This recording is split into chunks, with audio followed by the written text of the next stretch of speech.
Welcome to Weekends with Whitney. Coming up, meet the award-winning South Louisiana filmmaker and actress who's recently taken on her toughest role ever, her true self. See how after half a century as Rory White, she found the courage to transition into Sophie White. I decided that an easy way to come out would be to start playing female roles. Brilliant. I thought it was brilliant. Then Dr. Nick examines the drama triangle. See which of the three angles you tend to fall into and how to get out of it. I can be the victim one minute, I can be a rescuer the next, I can be a persecutor the next. We can shift, which is again just being aware. But first, imagine going through life feeling on the inside that you are a completely different person to the world on the outside. It's a battle Rory White fought for more than 50 years. The struggle nearly killed him until he found the strength to transition.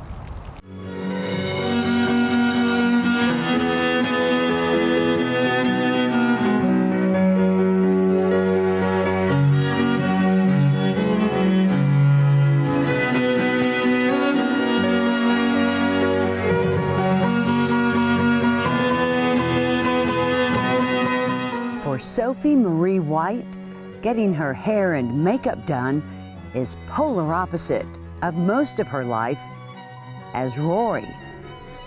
I started out as a fireman, worked on a fire truck for 3 or 4 years, wind up becoming an EMT. I was a fire driver, worked up.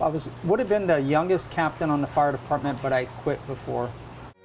Rory then sold cars, owned several jewelry stores, then moved from his hometown of Houma to Atlanta to become a chiropractor.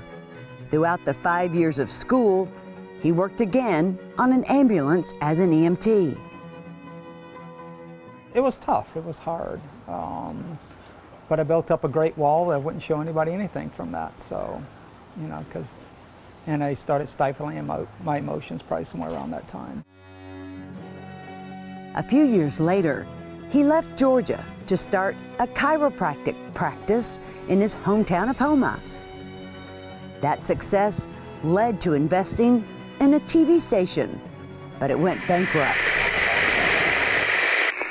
I had all this equipment and it was either learn how to use the equipment or fire sell it. Me and my cousin decided to start trying to learn how to use the equipment. Rory started 3 TV shows with hopes of them going regional or national. It was a big learning curve to go from nowhere to try and, you know, compete on that market. There's a lot that goes. People don't realize how hard it is to do something and do it well. At least you can get to that quality. TV then transitioned into the movie world, rising from director of photography to producer, plus award-winning screenwriter and actress.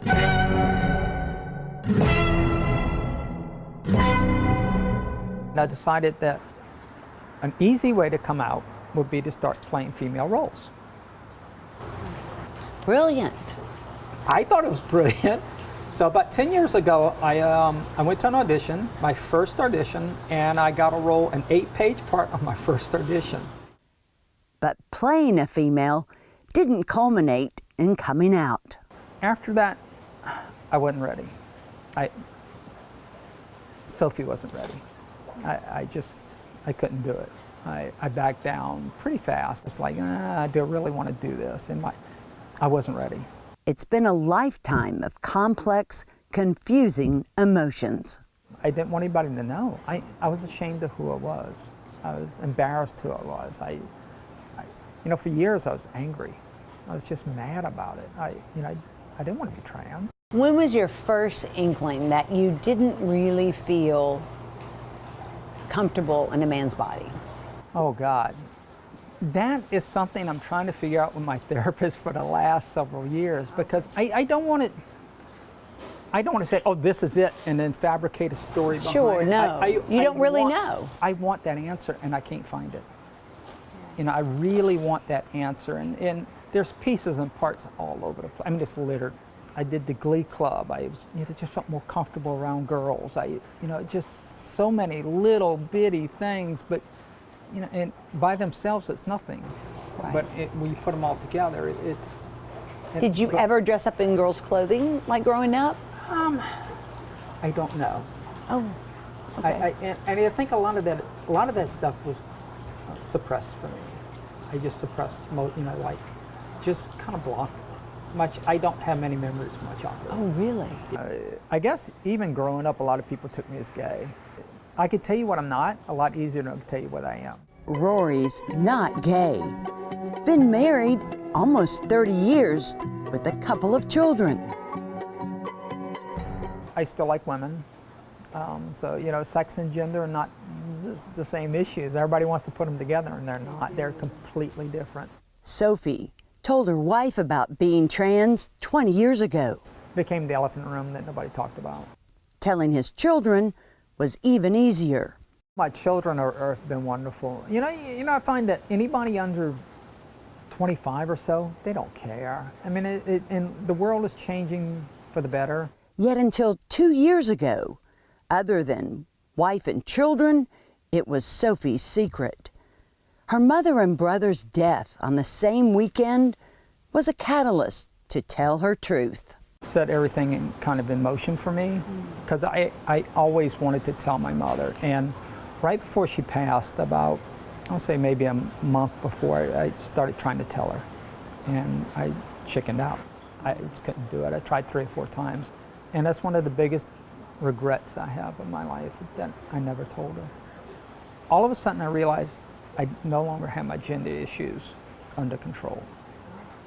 I was a wreck. This giant elephant in the room is starting to jump on my shoulder saying, hey, let me out, kind of thing, and I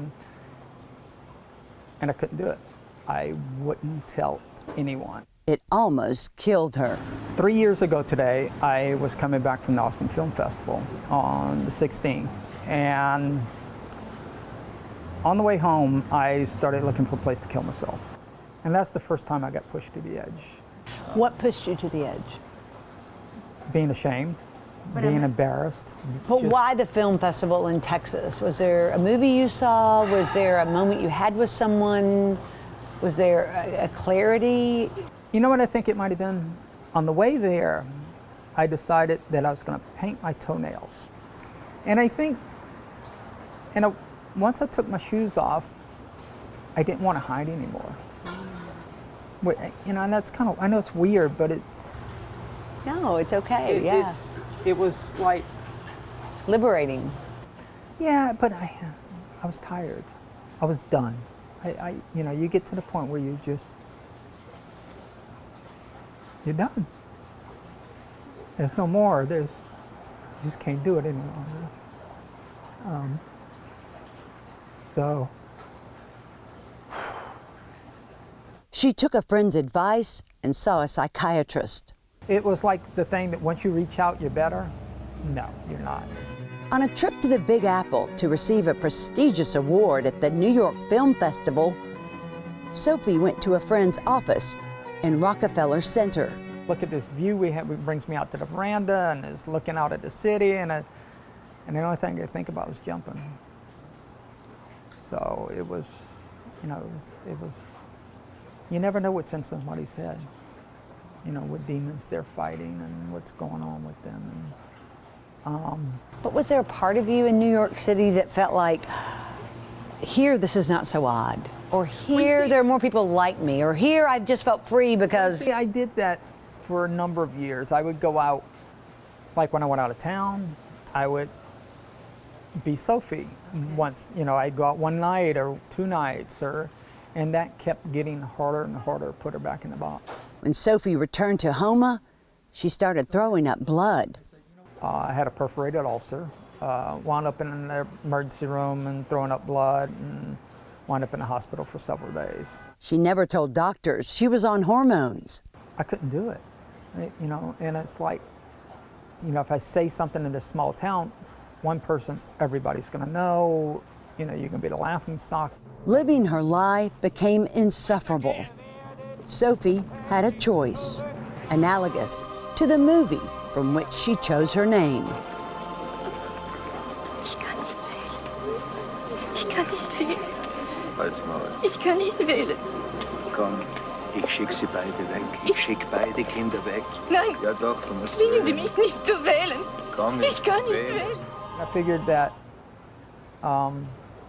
if I don't choose a name, I wind up jumping off of some large building.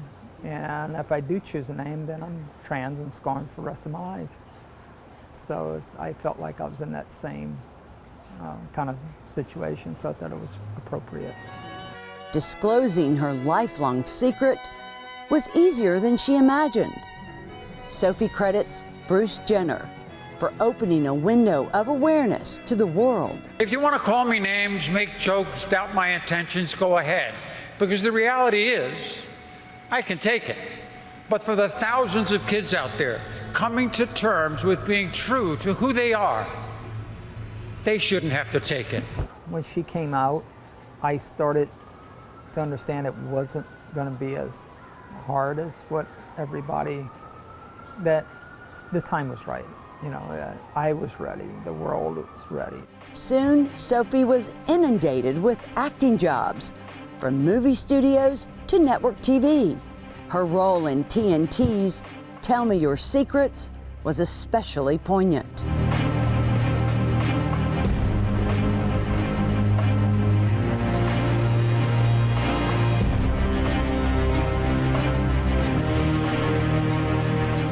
Out of the shadows, the trans world is transforming the arts, like the play Transcripts, which Sophie and 6 other transgender women are cast in. So I just nursed this little girl inside me.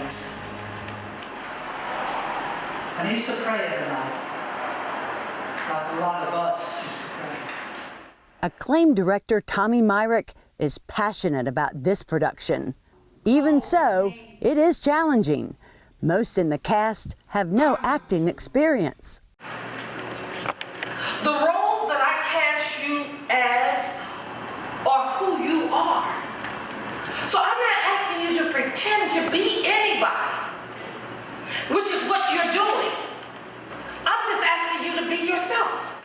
This was the backdrop, always being beat up, called names. Tommy pushed to bring Transcripts to the stage.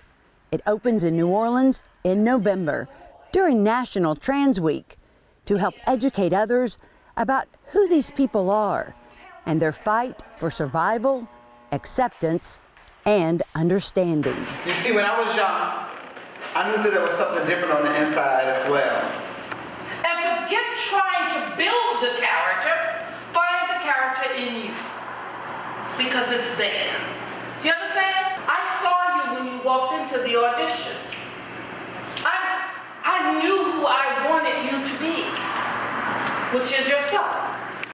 I broke it down twice in rehearsal because, you know, that's me. That's, you know, it really is me on stage. And there's so many of us that have the same story. When you say, I envision myself as a girl, take it from her to the audience as if that mirror is right there. Yes. Stop being afraid of yourself. Yes. Yes. That's this. You see, children used to call me horrible names, like faggot, Take your time. queer, Let me feel the pain. homo. But I knew that there was something different. Let's do it again, please. Here we go. This is not a vagina monologue.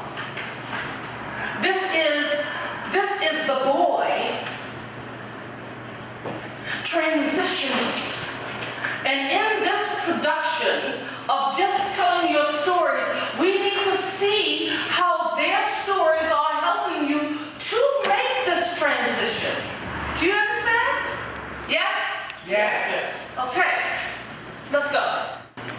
I'd come home with bruises and torn clothes, and I'd be chastised by my father because he thought I was the one who started the fights.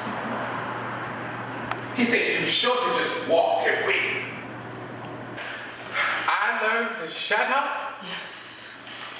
Hold my books. Seal it. Check my nails. Right. And blend in to the wallpaper. That's what makes theater so wonderful. It is a living art form. An instinctive labor. I close the paper.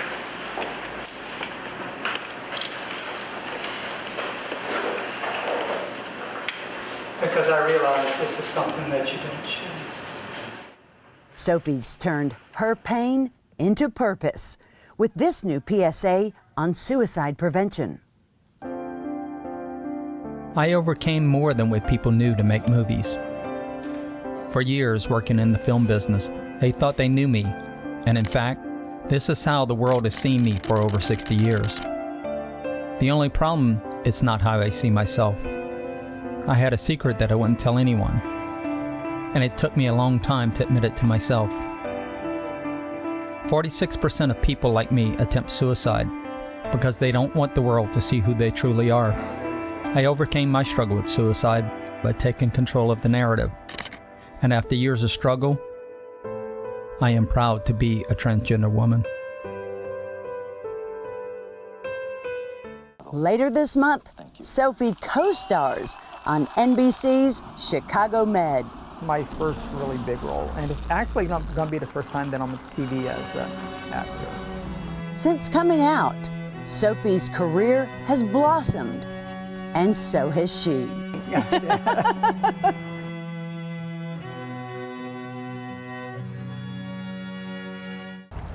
Look for Sophie on Chicago Med Wednesday, October 30th at 7 p.m.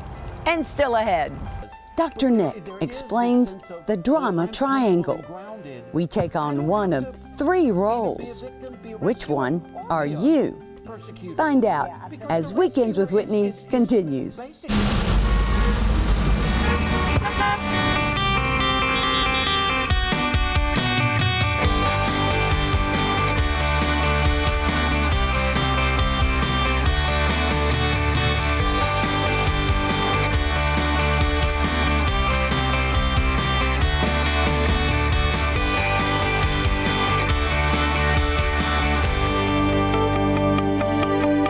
Break out of the chaos.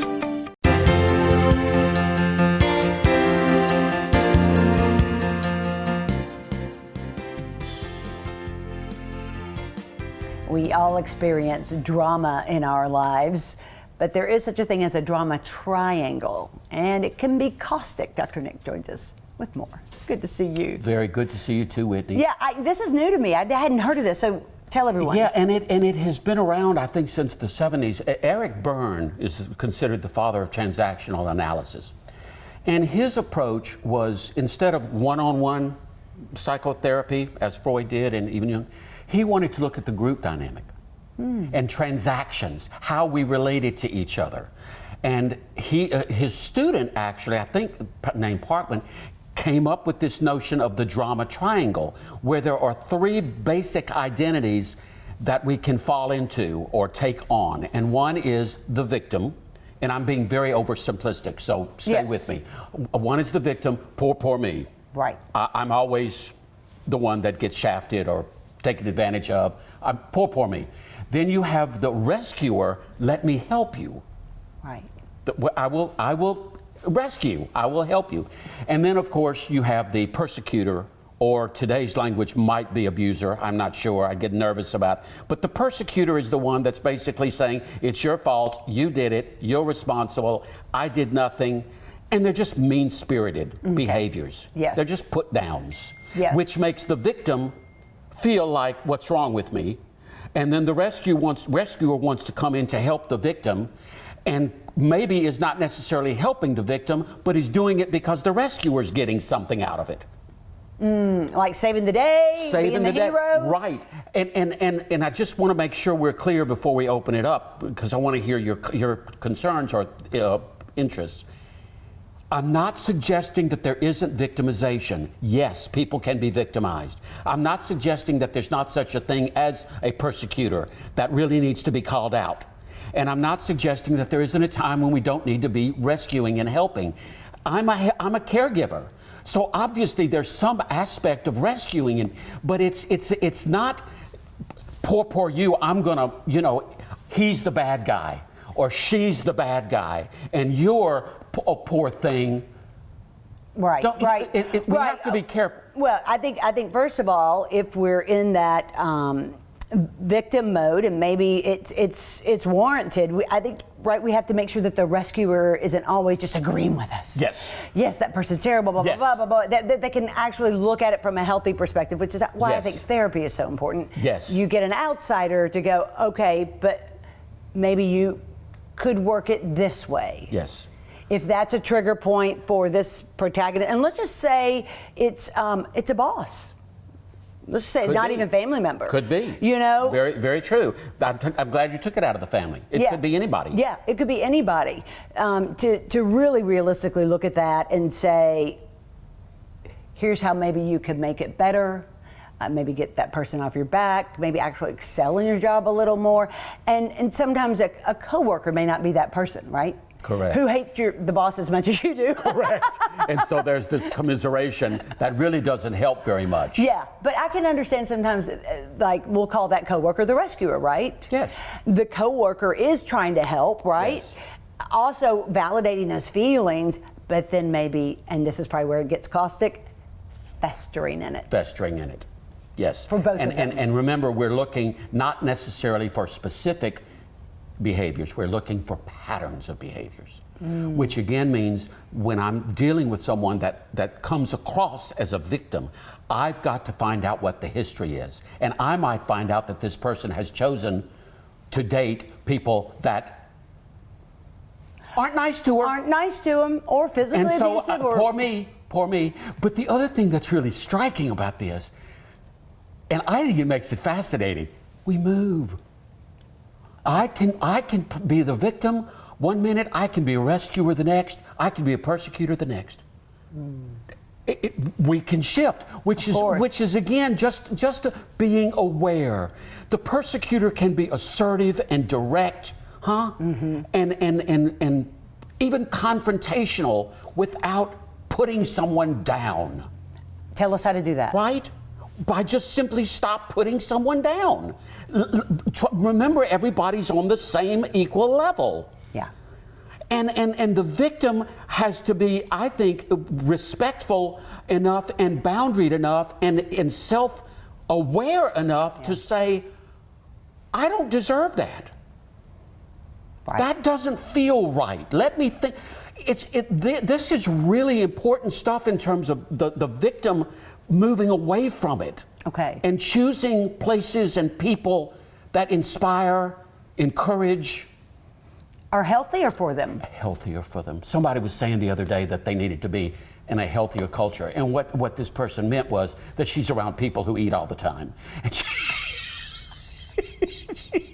like victimized. And you just need to change the people. Right. Oh, no, I get it. If you're around people who want to eat all the time, what do? You eat all the time. And then say, I'm a victim of, this environment. Well, change the environment.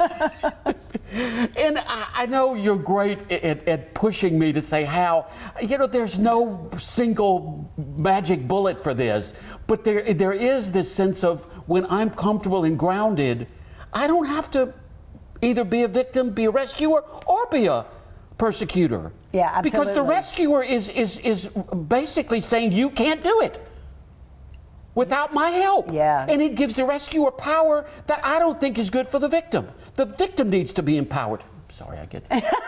I get it, though, right? I just think it's really good stuff. I do, too. Again, it's a guide. It's not an absolute. Yeah, but it's something to think about. The drama triangle. Because there's enough drama. Don't you experience, and I know a little when you, as a parent, didn't you have to work with your children to try to make sure that, okay, we're not gonna victimize. That's right. You can do this. Exactly. You know, and you're playing the rescuer and the referee.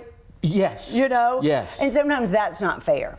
I think especially as children get older. I mean, I'm not going through that right now, but I know that, like, for people in their 40s and 50s, in a family, like, one sibling has to take on all the garbage from the other two if they're not getting along. And that can be exhausting. Very exhausting. And now you're looking at that whole question of, is somebody being scapegoated? Mm-hmm.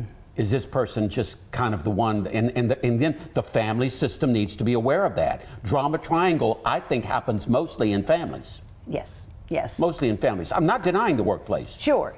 I'm not denying the workplace. And healthy to get all the parties together and say, I think we have a drama triangle going on here. Yes. Let's all work on this. Yes, and be willing to confront again in an assertive and compassionate and loving, caring way to the persecutor.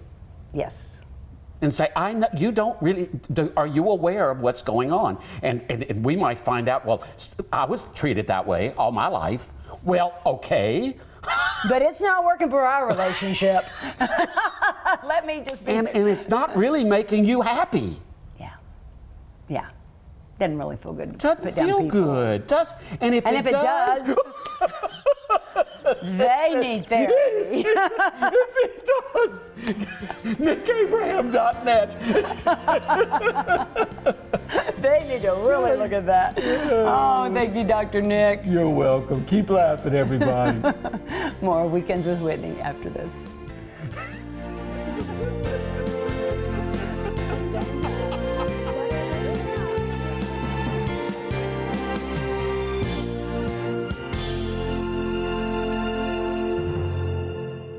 Atlas Foundation Repair, fixing your foundation problems for more than 30 years while preserving and protecting your trees.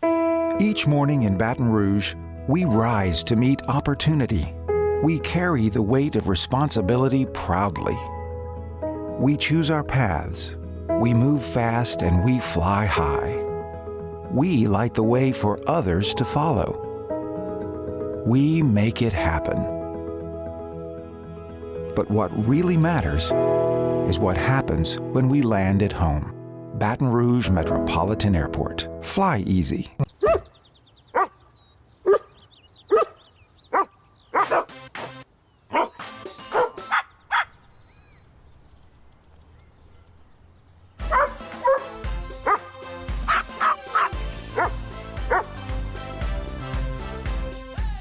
Thanks for sharing your time with us here on Weekends with Whitney. We hope to see you back here again next week. Until then, we leave you with this.